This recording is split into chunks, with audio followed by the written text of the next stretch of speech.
Hello, everyone, and welcome to a new edition of the Vistila de Medidas Cautelares. And today we have a very special guest who couldn't be more relevant right now because of everything that's happening in the courts and because he is aware of all the moves that are being made. Well, a person all of you know very well, the businessman Víctor de Aldama. And today we have the one who is, we could say without a doubt, his right-hand man. His communication expert, his consultant, his spokesperson, and here he is, Ramón Bermejo. How are you, Ramón? Hello, Miguel Angel Perez. How are you? I'm well. Happy to be on your show. We've been trying to get this interview with you for a while, Ramón, but you never stop because us journalists give you a hard time, right? You never stop morning, afternoon, and night, but we finally made it. And finally, Ramón, we have you here on Medidas Cautelares. How are you? Good. The truth is, as you said, it's been very hectic because I think the atmosphere isn't just political, but general. At the media level, it's quite turbulent, and many times I get that impression, and I think I've also talked about it with you. And colleagues, we live in a time where the press is always on the razor's edge when it comes to information, and above all, who is a reputable press? I think they're even going to go to all sorts of extremes because they want to, because I think it really influences certain editorial and sensationalist sections that are part of journalism. And in the end, it leads to the erosion of the standards we have and should have as journalists who are observers of the truth. And I'm not saying this to sound grandiose, that's just the reality. We have a job and a responsibility, which is to inform and to try to be modestly and humbly instructive and decent. Of course. Ramón, well, I have to say that I met Ramón relatively recently. That is when he started with the whole Aldama issue. But I already knew him even though we had never spoken. But to me, he was a familiar image, a familiar face. Because Ramón, you've been on television your whole life. Anyone who sees you will say, hey, you look familiar, right? Ramón looked familiar to me even before I ever spoke to him because of the Víctor de Aldama issue. Ramón's career in communications.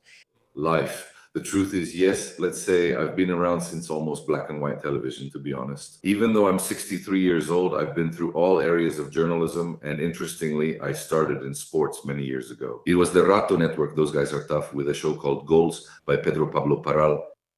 At the same time, I was also working for Informe Semanal and doing different things. La Luna de Madrid, the period of journalistic transition in our country on very specific topics and parliamentary reporting. I mean, I haven't missed anything within those areas. But I can tell you that what I value most right now is communications advisory and consulting work. And above all, the political part, which, whether you like it or not, is very important. It's necessary because besides, I think not everyone should stand in front of a camera, whether they're a person or a public figure. You need to know when to criticize them and which way is best to get their message across. These are the things everyone wants to know. And in some way, we all share that responsibility. We're all involved in this rather complicated situation, which you also know very well. And the first question, Ramón, that I'm going to ask you is simple. I'm putting the ball right at your feet. How do you decide? How do you end up becoming the spokesperson, the right-hand man, the man behind Víctor de Aldama? A person who, well, I don't know, for the past year and a half especially, has really come into the spotlight. And I think everyone knows him now. I mean, in Spain, everyone already knows who Víctor de Aldama is. And among other things, that's thanks to your work. ¿No? Pero ¿cómo decides to take on a challenge like advising? Being the spokesperson for Víctor de Aldama, well, a businessman who has been arrested, who has even been in prison almost, if I'm not mistaken. A man who has now become an example of cooperation with the justice system. How did you decide and how did you come to be Víctor de Aldama's spokesperson? Interestingly, through my work in consulting, specifically corporate consulting, it was some business friends who introduced me to Victor. With that need he might have at a given moment to be able to get him in front of the media and to know which was the most suitable outlet to channel his message. And that was the reason. That is, I understood from the beginning that it was a complex task. Because in addition, this country always does the so-called trial by media, judging long before things come out. And the parallel, you know, how unpleasant it is, right? Well, in the end, it was a challenge that is turning out to be frankly positive from a human and personal point of view, not just professionally, but also understanding what truly matters. This is likely the first time in Spain's history that an independent, ordinary citizen, not just a businessman, has done this. He stands up to the established system, he stands up to the government apparatus that pulls the strings in its own way, and he tells them the hard truths. Not because he has any personal interest, but because he truly knows that at a certain point, what's being done goes against what's being said publicly, or has he become the main trigger? I think this should be in history books. An individual, even a businessman who stood up to the system, people once dismissed are later discussed. He spoke even more during the period of the Socialist Party, with Bolera leading the Ministry of Economy, about the issue which also kept us all on edge. A decree, like an expropriation or nationalization decree, as in the Rumasa case, is first issued and linked to one side, covering the whole holding and more. But not even that has been powerful enough to put you in touch with someone who was completely unknown, to become, in a way, the leader of a kind of so-called opposition. A citizen who is aware and who not only has interests in the business sector, but also has questions and concerns that many, many people have. Right now we have on screen Ramón Víctor Aldama. You said it yourself, in the end, he is a person who is standing up to the system against Pedro Sanchez's government. And the truth is speaking his truth, and it's also being verified in court. Because of course at first everyone says, oh sure, he says this, but then it has to be proven. Well, it must be said that thanks to Víctor Aldama, we've gotten to where we are now.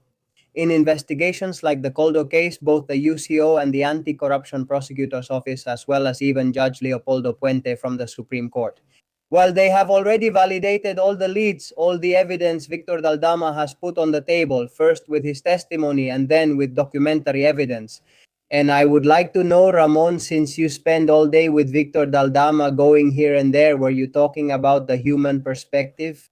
We see Aldama in interviews in the media always talking about very central issues, sensitive topics, issues that directly affect the government.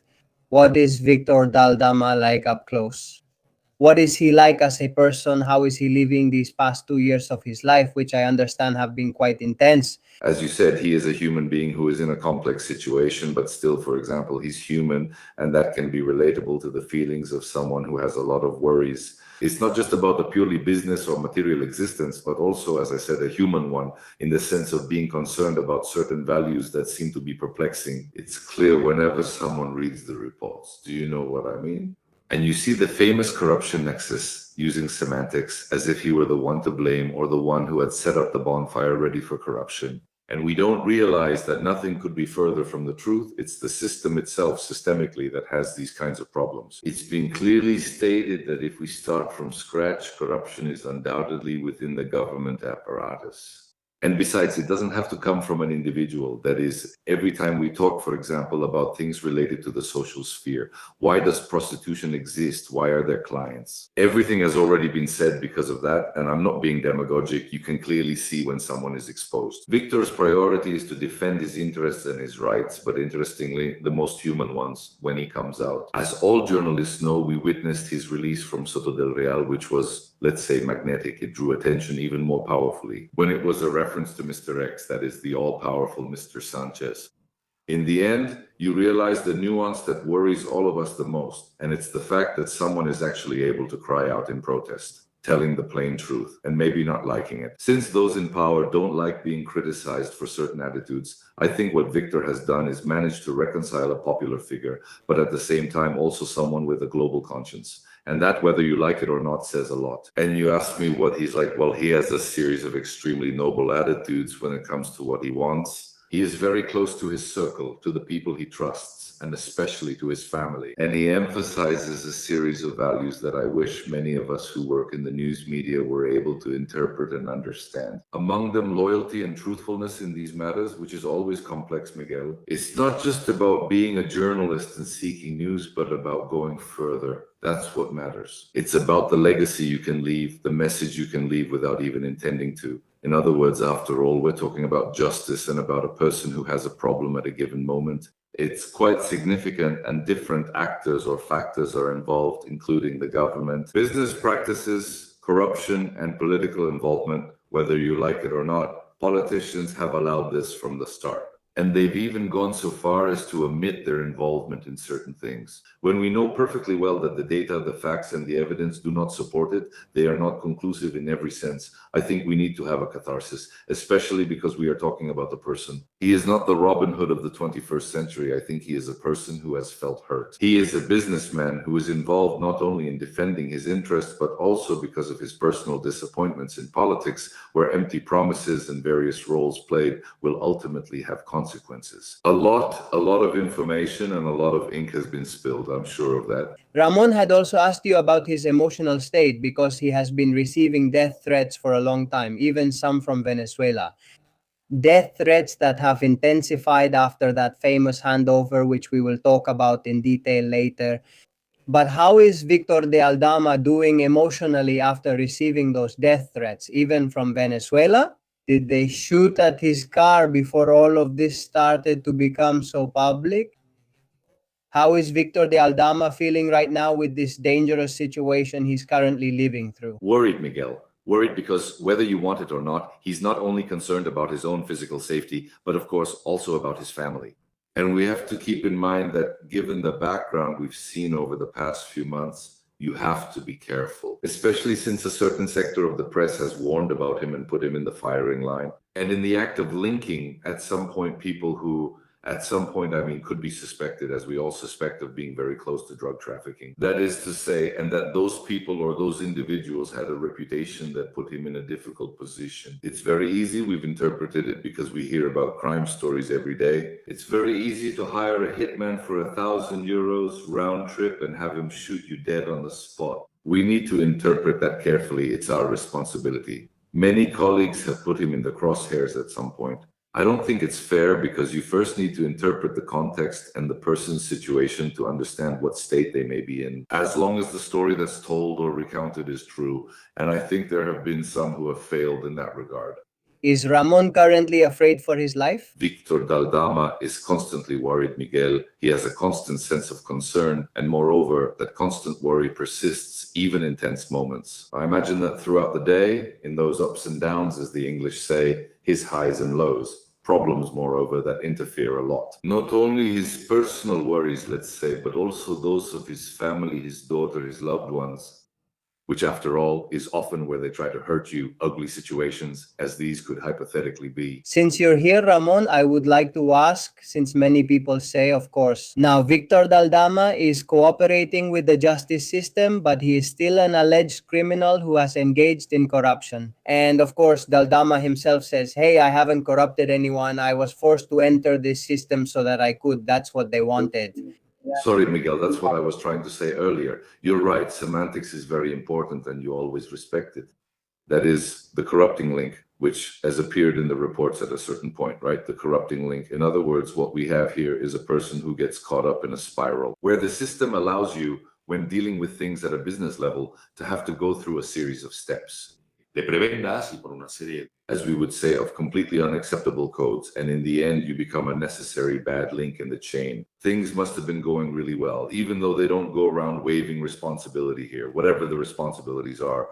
But man, a businessman doesn't have direct access to the ministry's parking lot, and specifically to one of the units, to be able to park the minister's car.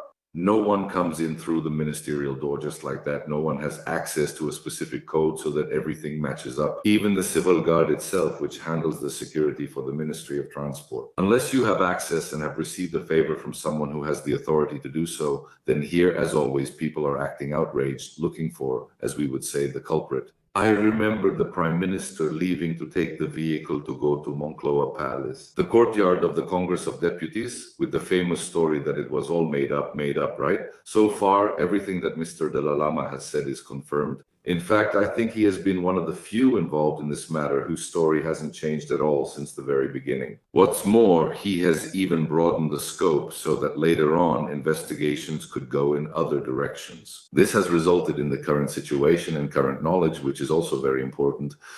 And now, Ramon, let's get right into what's been making the news, I think, for several weeks now, of course, precautionary measures, and where I work at Libertad Digital and on the radio. We are taking this story seriously, unlike other media outlets that are not.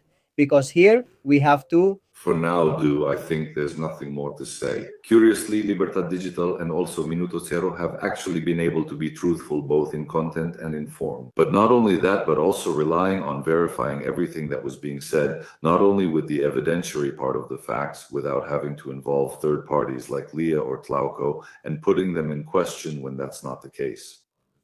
And you know why I'm telling you this? Because sometimes news comes out that seems like a rehash when you were actually a witness as the author of one of them, in which you were the first to tell the real hard truths. Was it you who wrote it almost a year ago? A piece of news that now wants to appear truthful and current and, let's say, almost defiant in its attitude. Well, the credit goes to you, and the merit for your work is yours over time, because you are honest in your statements and in your work when you write. Thank you, Ramon. Thank you, Ramon. I appreciate it because it's true that we are living in a time of political upheaval, but also upheaval in the media.